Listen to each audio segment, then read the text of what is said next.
government, our own form of currency. We have to create our own blockchain. Everybody wants to get drunk on Bitcoin and crypto. Fuck that. That's bullshit. Yeah. Those are farms that don't produce any crop. Okay, so we have to create our own blockchains. We have to create our own technology. We have to have a better, more improved relationship with computer science, also neuroscience, right? Indeed. So there's only one mission. Let me tell y'all something, man. Stop letting these so-called wannabe economists, Bitcoin or cryptocurrency analysts that think they know it all tell y'all about what this avenue of cryptocurrency is about when they don't have no full knowledge of it. Somebody told me a long time ago, question everything. So question these words that these people say out their mouth about cryptocurrency. As y'all can see, there's nothing stopping it. It's immutable. If you don't know what that means, just look it up.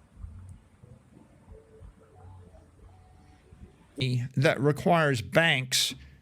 If you're trying to use money that requires banks, you can't trust the banks, right? You certainly can't trust the banks in Africa and South America and most of Asia. It used to be Americans thought they could trust American banks. Now they're realizing that they can't trust American banks. So the first order impact of the banking crisis is people think, well, maybe the money I had in the bank's going away, and so I ought to put it in a bank in cyberspace that isn't controlled by the government or by the bankers, and that's Bitcoin. The second order impact is the solution to the banking crisis is print more dollars. And if you print more dollars, the actual monetary inflation rate goes 10%, 15%, 20%. So you think, why do you think those bonds crashed? Because they're actually claims on dollars. Do you really want to hold $1 billion of Zimbabwe dollars? What if I offered you 10 billion Zimbabwe dollars? I mean, the answer is it's going to a nickel. Okay, so if the paper currency keeps crashing, then you can't own anything that's currency related. You can't own a currency derivative. You need to own something that politicians can't print more of. Okay, well, that's oil, that's land. But the problem is, try hauling 100,000 barrels of oil from where you are to London, where you want to be. How are you going to do that? I'll give you $1 billion of land in Central Africa, and then someone takes over with machine guns and declares that everyone with large amounts of land now loses it. That happened in Zimbabwe. You're going to pick up the land on your back and carry it to France? So it's simple. If people lose faith in the banks, they lose faith in the currency. When they lose faith in the currency, they lose faith in the government.